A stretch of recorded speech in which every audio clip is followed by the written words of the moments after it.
4 December Kundrathur வந்திருக்கிறேன். குன்றத்தூர் கோவிலில் கோபுர நிழலில் இருக்கிறேன். மாவட்ட செயலாளர் என்னை மேடைக்கு அழைத்து வருகிறது. மேடையை பார்த்து நான் பரவசப்பட்டுள்ளேன். நான் மேடைக்கு வரும் பொழுதே முதலிரவை சந்திக்க போகிற மாப்பிள்ளையினுடைய உற்சாகத்தோடு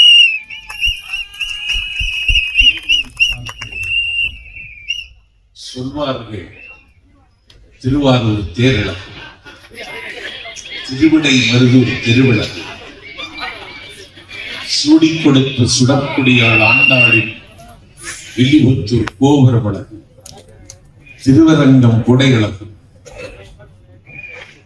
ராமேஸ்வரம் கோவில் பிரகாரம் விளக்கு, மன்னார்குடி முதலிழக்கு, குன்றத்தூர் தாவேக்க மேடை அதைவிட அழகென்ற வகையில் மேடையில் உரையாற்றுவதற்கு உங்கள் முன்னால் நிற்கிறேன். பேசுவதற்கான செய்திகள் எனக்கு நிறைய இருக்கின்றன. காலம் அனுமதிக்காது என்பதையும் நான் உணர்ந்து கொள்கிறேன்.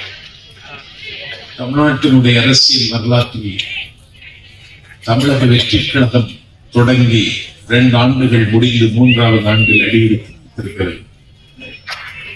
75 ஆண்டு கால பாரம்பரியம் உள்ள திமுகவை வீழ்த்த முடியுமா என்று சில சாட்சி இல்லாமல் பிறந்த பெயர்கள் எல்லாம் சத்து போட்டு பேசுகிறார். வல்லூர்கள் வெல்லும் என்றால் அல்லாஹ் மாணிப்பார். வெட்டிக்கல்கள் யானைகளை வீழ்த்து நின்றால் வியட்நாம் விடுதலை போரை முன்னெடுத்த தலைவர் கோசி. நாங்கள் சிட்டுக்குருவிகள். நாங்கள் திமுக என்கிற வல்லூரை வீழ்த்தியே தீருவோம்.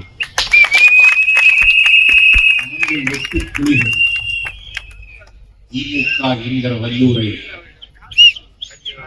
வீழ்த்துவதற்கு பிறந்தவர்கள், ஒரு மாற்று அரசியலை முன்னெடுத்தவர்கள் எல்லாம் இன்றைக்கு காணாமல் போய்விட்டார்கள். அந்த கட்சிகள் கல்லறைக்குள் போய்விட்டன. ஆனால் ஒரு மாற்று அரசியலுக்கு முகம் தந்து தமிழக வெற்றி கழகத்தை தொடங்கி இந்த கட்சியில் இளையவர்கள் தான் இருக்கிறார்கள், வேறு யார் அங்கே இருக்கிறார்கள் என்று கேட்கிறார்கள். எல்லாம் சின்னவர்கள் என்கிறார்கள். சின்னவன் தான் 3 வயது குழந்தை ஞானசம்பந்த பெருமாள். அவன்தான் தோருடைய செவியின் விடையேறி ஒரு தூவல் மதிசூடி என்று பாடினான். 18,000 12,000 சிங்களவர்களை கைது செய்து கொண்டு வந்து காவிரிக்கு குறுக்கே கல்லணை கட்டிய கரிகால் திருவிழத்தான் சின்ன வயதில் தான் ஒரு நீதிமன்றத்தில் தீர்ப்பு வழங்கக்கூடிய நீதிபதியாக உட்கார்ந்தது. என் பெருமைக்குரியவர்களே, எங்களை சின்னவர்களுக்கு சிறுமைப்படுத்துகிறீர்கள். விக்கிரவாண்டி முதல் பொதுக்கூட்டத்திலே எங்கள் தளபதி சொன்னார், நகுதற்கிணரை நாடு கூறுகிறார். ஆரிய படை கடந்த நெடுஞ்செழியனை சின்னவர் என்ற எதிரிகள் இந்த நாட்டில் சிறுமைப்படுத்தி அன்றைக்கு பேசிய பொழுது நான் வெல்வேன் என்று அன்றைக்கு ஆரிய படை கடந்த நெடுஞ்செழியன் அன்றைக்கு சொன்னான். நான் வெல்லாமல் போனால் மாங்குடி மருதனை தலைவராக கொண்ட புலவர் கூட்டம் பாடாது ஒடியட்டும் அன்றைக்கு நெடுஞ்செழியன் பங்கின முறைத்தான். ஆரிய படை கடந்த நெடுஞ்செழியனும் காவிரிக்கு குறுக்கே கல்லணை கட்டி நீதிமானாக இருந்தானே எங்கள் கரிகால் பெருவளத்தான். ஞானசம்பந்த பெருமானம் இல்லை என்று கருதுகிறீர்கள். எல்லோரும் ஒரு வழியில் திரண்டு எங்கள் தளபதி விஜயாக இன்றைக்கு தமிழ்நாட்டின் களத்தில் நிற்கிறார். திமுக இன்றைக்கு அதிர்ச்சியில் உறைந்திருக்கிறது. எங்கள் கட்சியினுடைய வருகை, எங்கள் கட்சியினுடைய வளர்ச்சி, எங்கள் கட்சிக்கு இன்றைக்கு தமிழ்நாட்டு மக்கள் தருகிற வரவேற்பை கண்டு திமுக இன்றைக்கு ஜன்னி கண்டவரை போல பிதற்றுகிறார். அவர்கள் கூடுகிற கூட்டமெல்லாம் அட்டர் ஃபெயிலியர். எல்லா கூட்டங்களும் தோல்வி. 300 பேரை கூட்டுவதற்கே 3 லட்சம் ரூபாய் செலவழிக்கிறார். பெண்களை வீட்டில் இருந்து ரூபாய் கொடுத்து அழைத்து வருகிறார்கள். இப்பொழுது அவருடைய கலாச்சாரம் மாறுகிறது. வருகிற பெண்களிடத்திலும் ஆண்களிடத்திலும் சொல்லுகிறார்கள், 500 ரூபாய் வாங்கிக் கொள்ளுங்கள், போகும் பொழுது நீங்கள் உட்கார்கிற நாற்காலியை எடுத்துக்கொண்டு போங்கள், நாற்காலியை எடுத்துக்கொண்டு போங்கள் என்று ஒரு கட்சி கூட்டத்துக்கு சொல்லுகிறார்கள் என்றால் அவருடைய நாற்காலிக்கு ஆபத்து வந்துவிட்டது என்பதற்கு இது அடையாளம். இந்த நாட்டிலே திமுக அண்ணா திமுக என்று மாறி மாறி ஆட்சி நடத்தி தமிழ்நாடு இன்றைக்கு நாரி கிடக்கிறது. ஒரு தலைவன் வரமாட்டானா என்று தமிழ்நாட்டு மக்கள் தவம் இருந்தார். இருண்டு கிடக்கிற இதய கிழக்குகள் விடியாதா? பட்டமரம் துளிர்க்காதா? பாலைவனம் செழிக்காதா? கெட்ட குடி சிறக்காதா? நட்ட நடுநிசி விடியாதா? நமக்கான பொழுது நம்முடைய வாசலில் மலராதா? அதற்கு ஒரு தலைவன் தமிழ்நாட்டில் உதயமாக மாட்டானா என்று தமிழ்நாட்டு மக்கள் காத்திருந்த பொழுது இதோ வருகிறேன் என்று வந்திருக்கிறார்கள் தளபதி விஜய். செல்லும் இடமெல்லாம் கூட்டம், கட்டுக்கடங்காத கூட்டம், கரை காணாத உற்சாகத்தோடு இளைஞர்களின் கூட்டம், தாய்மார்களின் கூட்டம். இப்படி ஒரு கூட்டத்தை சமீப கால தமிழக வரலாற்றில் நான்கில் சம்ப மேடைக்கு பேச வந்ததற்கு பிறகு நான் பார்க்கவில்லை. பெரிய கூட்டங்களில் நான் பேசியவன், பெரிய கூட்டங்களில் பங்கெடுத்துக் கொண்டவன். ஆனால் எங்கள் தளபதிக்கு வருகிற கூட்டம் தமிழ்நாட்டின் வரலாற்றில் மட்டுமல்ல, இந்திய அரசியல் வரலாற்றில் எந்த தலைவருக்கு கூட தலைவருடைய பராக்கிரமத்தை, அவருடைய துணிச்சலை, அவருடைய பேராண்மையை நான் பாராட்டுகிறேன். ஒரே நேரத்தில் ஒரு தலைவன் ஒன்றிய அரசையும் மாநில அரசையும் 2 வல்லாதிக்கங்களை எதிர்க்கிற துணிச்சல் இந்திய அரசியலில் எங்கள் தலைவர் விஜயவர்களுக்கு மட்டுமே இருக்கிறது. எங்கள் தலைவர் சொன்னார், விக்கிரவாண்டி கூட்டத்தில் சொன்னார், ஒரு பொலிட்டிக்கல் பாம்பு நான் போட போகிறேன், ஆட்சியிலும் அதிகாரத்திலும் பங்கு என்று எங்கள் தலைவர் அறிவித்தார். பல கட்சிகளினுடைய அஸ்திவாரம் அன்றைக்கு ஆடத் தொடங்கிவிட்டது. இன்றைக்கு காங்கிரஸ் கட்சிக்குள் ஒரு கலகம் மூன்றிருக்கிறது. விடுதலை சிறுத்தைகளின் தலைவர் நான் பெரிதும் மதிக்கின்ற தொல் திருமாவளவன் காங்கிரஸோடு இன்றைக்கு கைகோர்த்து விட்டார் என்று காலை செய்தி வருகிறது. எந்த தொழில் வெள்ளம் போல் திரண்டிருக்கிற வாக்காளர்களுக்கு சொல்லுகிறேன், விஜய் தனித்து விடப்பட்டிருக்கிறார் என்று பல பேர் பித்தம் பிடித்தவனை மாதிரி பேசிக் கொண்டிருக்கிறார். தனித்து விடப்படவில்லை. எங்களோடு தேசிய கட்சி வரும், மாநில கட்சிகள் வரும். எங்கள் தலைவர் தனியாக அல்ல,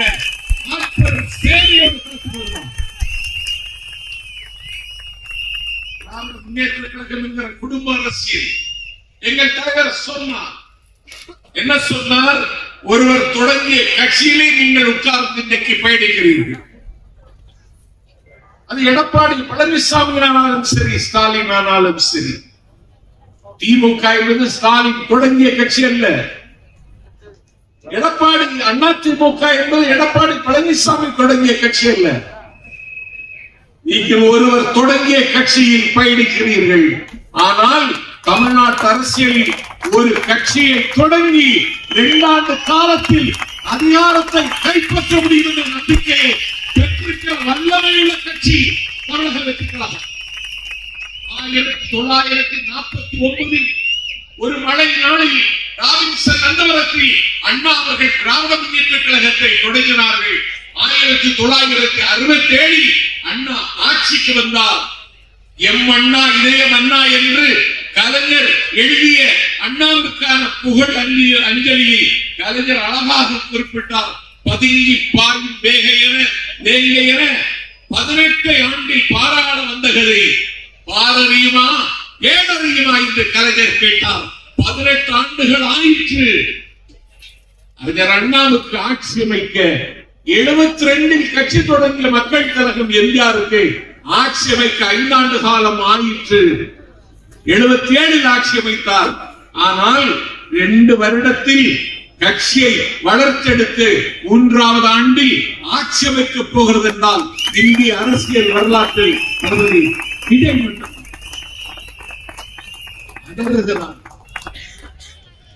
அதிர்ச்சியில் உறைந்திருக்கிறார். இந்த கூட்டத்தை கண்டவர்கள் இன்றைக்கு மறைக்கிறார். எங்கள் தலைவரை போலவே வேடமெல்லாம் போட்டு பார்க்கிறார். ராம்ப் வாக் எங்க தலைவர் போனா தம்பி சொன்னது மாதிரி 4000 கண்கள் உண்டதை பார்க்க ஸ்டாலின் போகிறார். ராம்ப் வாக் அவர் போகிறார், அசைக்கிறார். ஒரு பள்ளி இதெல்லாம் அசைக்கிறார். அசைக்காமலே அசைக்கிற தலைவர் ஸ்டாலின். நான் சொல்ல கேட்கிறேன், உங்களுக்கு ஏன் இந்த வேலை? எங்கள் தலைவர் விக்கிரவாண்டியில் ராம்ப் வாக் போனார்.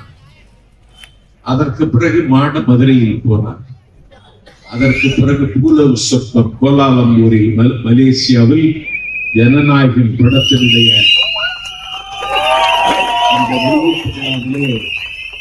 உலகமே அண்ணாந்து பார்த்தது எங்கள் தலைவருடைய ராம்ப் வாக். அது மாதிரி நீங்க காப்பிடுகிறீங்களா? காண மயிலாட அது கண்டிருந்த வான்கோழி தானும் அது போல காவித்து ஆடலாமா? நான் வீசப்பட்டுள்ள சொல்லி கேட்கிறேன், யாரை ஆட்டுகிறது என்று கழுதை ஆட்டலாமா?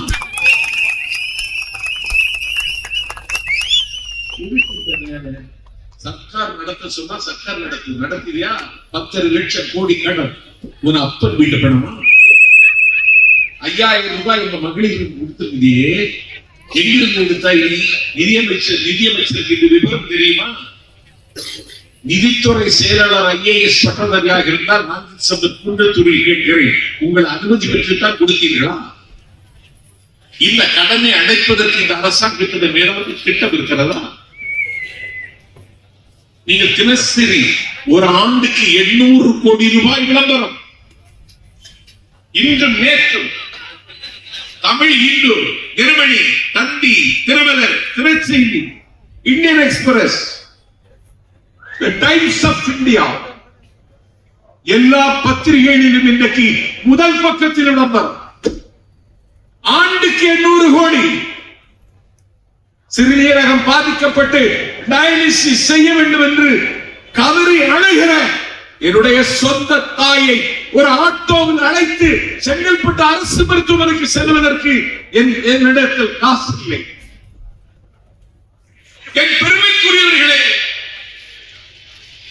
பள்ளிக்கூடத்திற்கு செல்லுகிற குழந்தைக்கு பால் வாங்கி கொடுப்பதற்கு எங்களிடத்தில் காசு இல்லை. இடுவார் கரம் பார்த்து, இல்லை என்பார் முகம் பார்த்து. பகலில் சத்தால் பானை வாங்க வழியில்லை, இரவில் சத்தால் எண்ணெய் வாங்க வழியில்லை என்று ஒரு ஏழை வீட்டில் ஒரு மரணம் நிகழ்வானால் அடக்கம் செய்வதற்கு எங்களிடத்தில் காசு. இத்தனை ஏழைகள் வாழுகிற நாட்டில் மாட்சிமை தங்கிய முதலமைச்சர் ஸ்டாலின் அவர்களே, விளம்பரத்திற்கு மட்டும் 800 கோடி ரூபாய் என்றால் ஒரு அப்பன் வீட்டு பணமா?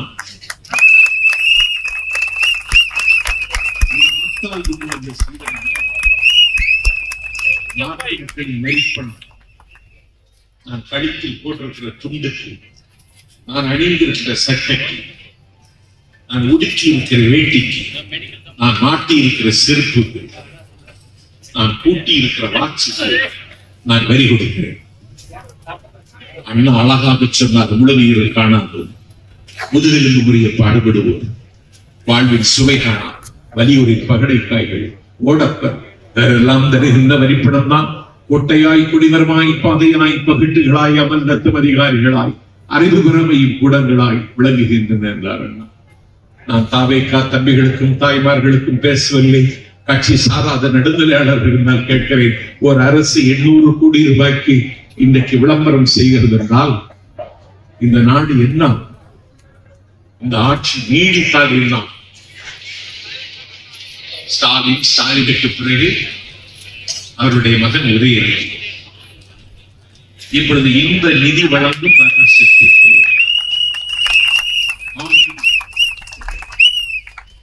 எங்களுக்கு ஜனநாயகன் ஒரு படம் எடுத்தாருன்னா அதுக்கு போட்டியா பராசக்தியா? ஓடல, ஓடுமா? சிவகார்த்தியை இப்படி போய் மாட்டிட்டாங்க. சிவகார்த்தியன் சினிமா உலகத்தில் தனக்கு செல்வாக்கை இன்றைக்கு இழந்திருக்கிறார். அந்த குடும்பத்திலே சிக்குவியா வடிவேலு அன்னைக்கு விஜயகாந்த் எதிர்த்து வடிவேல கூப்பிட்டு பேச வச்ச வடிவேலுக்கு படமே முக்காகுது.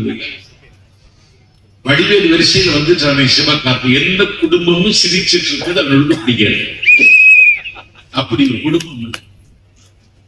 ஸ்டாலின் முதலமைச்சர், துணை முதலமைச்சர் உதயநிதி, அந்த கட்சியில வேற ஆளே இல்லையா? அதான் அந்த ஆட்சியை பார்த்து ஊரே சிரிக்குது. ஆளே இல்லையா? எத்தனை பேர் தியாகம் செய்த கட்சி? உன்னை விட்டால் உன்னுடைய மகன் தானா? இது என்ன முறை? இது தகப்பன் எதை செய்யறானோ அந்த மாதிரி மகனும் செய்யறான். மேடையில தகப்பன் மகனும் ரெண்டு பேரும் ஒன்னா உட்கார்ந்து ரகசியம் பேசுறான். புதின் இருக்கான ரஷ்ய அதிபர் புதினும் ட்ரம்பும் பேசுற மாதிரி பேசிட்டு இருக்காங்க.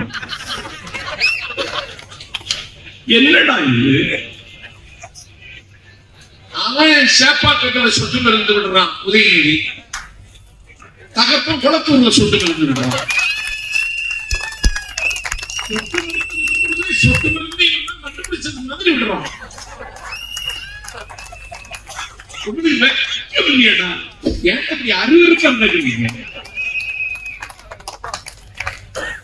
எத்தனை தியாகிகள் வாழ்ந்த நாடு.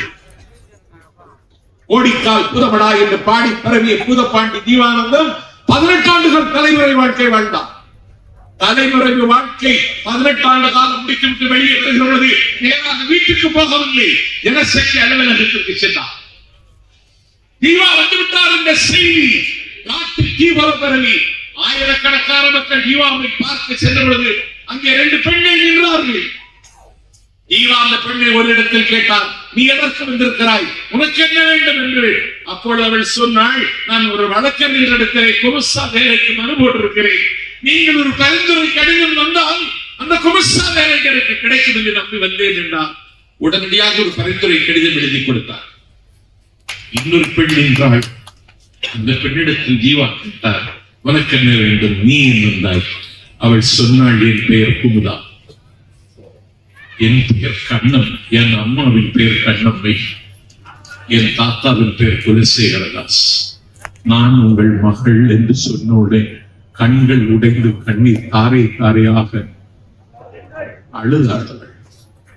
அடக்குமுறைக்கு அஞ்சாத சிங்கம், கருப்பு சட்டங்களை ஏறி மிதித்த எங்கள் ஜீவா பாச மகளை மகளென்று அறிமுகமாக முடியவில்லையா, மகளை கூட எனக்கு தெரியவில்லை என்று சொல்லி அவளை கட்டி அணைத்து கதறி அழுது, மகளே நீதான் மகள் என்று நான் அடையாளம் தெரியாமல் போயிட்டேன், என்னை மன்னித்து விட மகளே, மறந்து விட மகளே, இது எனக்கு விதிக்கப்பட்ட வாழ்க்கை என்று நான் கருதவில்லை மகளே, நான் விரும்பி ஏற்றுக்கொண்ட வாழ்க்கை என்று மகளிடத்தில் அன்றைக்கு அழுது கொண்டு சொன்னார் ஜீவா.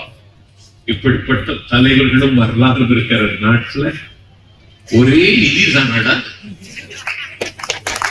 ஒரே நிதி, இன்ப நிதி, அறிவு நிதி, தயாநிதி, கலாநிதி. மதுரையில் ஒரு மதுரையில் அழகிரி பையன் அறிவு நிதி, ஒரே நிதிதானா? எத்தனை கோடி கொள்ளையடிச்சு என்ன அக்கௌண்ட்ல பணம் கிடக்கு. ஒருத்தருக்கு பணம் வாங்குறான் டிஆர் பால் உங்க எம்பி. நீ இந்த தொகுதியை கவனிச்சிருக்கிறியா? தாம்பரத்துல வந்து நேற்று இறங்கினேன், எக்ஸ்பிரஸ் ட்ரெயின் போச்சு, ஏர்போர்ட் போக சவுத்துல இங்க வர ட்ரெயின்ல 9வது பிளாட்ஃபார்ம்ல கொண்டு நான் நடைமேடைக்கு வருவதற்கு நான் தளர்ந்து விட்டேன். நான் கேட்கிறேன், அதுக்கு ஏதாவது வசதி செய்திருக்கீங்களா? லிப்ட் உண்டா? அமர ஸ்டேஷன்ல எஸ்கலேட்டர் உண்டா? இந்த சுமையை சுமந்து வருவதற்கு ஏதாவது உதவிக்காவது நாள் உண்டா? தயாநிதி மாற ஹிந்தி ஆளை பார்த்த வெள்ளக்காரன மாதிரி இருப்போம். ஸ்டேஷன்ல லிப்ட் உண்டா? இல்ல. எஸ்கலேட்டர் வேலை செய்யுமா? செய்யாது. நான் கேட்கிறேன், நீங்க ரயில்வே அமைச்சரை பார்க்க வேண்டாம், சவுத் சோன் ரீஜனல் ஆபீசரை போய் பார்த்து உடனடியாக நடவடிக்கை எடுங்கன்னு சொல்றதுக்கு உங்களுக்கு என்ன குறைவு? உங்களுக்கு அந்த அந்த ஆற்றல் இல்லையா? ஆற்றல் இல்லைன்னா வயாகரா மாத்திரையாவது வாங்கி சாப்பிடணும். நீங்கெல்லாம் எம்பியா? நீங்கெல்லாம் எம்எல்ஏயா? எங்கள் தலைவன் ஆட்சிக்கு வருவான், அப்போது பாருங்கள் தமிழகம் பொன்னாக நின்று. எங்கள் தலைவன் ஆட்சிக்கு வருவான், அப்போது பாருங்கள் தமிழகம் பூவாக மலரும். எங்கள் தலைவர் ஆட்சிக்கு வருவார், அப்போது பாருங்கள் தமிழகம் புதிய கவியாக சிறக்கும். நேரமில்லை, ஒன்றை சொல்லுகிறேன். எங்கள் தலைவர் முதலமைச்சர் ஆனால் நீங்கள் தத்தளித்தால் அவர் உங்களுக்கு படகாலம். எங்கள் தலைவர் முதலமைச்சர் ஆனால் நீங்கள் தடுமாறினால் அவர் ஊண்டு போகலாம். எங்கள் தலைவர் முதலமைச்சராக்கினால் உங்கள் இரும்பை பொன்னாக்குகிற மந்திரக் போலாம். எங்கள் தலைவர் முதலமைச்சரானால் நீங்கள் சிந்திப்பதற்கு வானத்திடமிருந்து இதயத்தை வாங்கி தருவார். எங்கள் தலைவர் முதலமைச்சரானால் நீங்கள் பார்ப்பதற்கு சூரியனிடத்தில் ஒளியை பெறுவார். எங்கள் தலைவர் முதலமைச்சரானால் நீங்கள் பார்ப்பதற்கு பிராமணத்திற்கு இறக்கை வாங்கி தருவார். எங்கள் தலைவர் முதலமைச்சரானால் உங்கள் கனவுகளுக்கு சிறகுகள் தயாரித்து தருவார். தாவேக்கு ஆட்சி இன்னும் 2 மாதத்தில் அமைய போகிறது.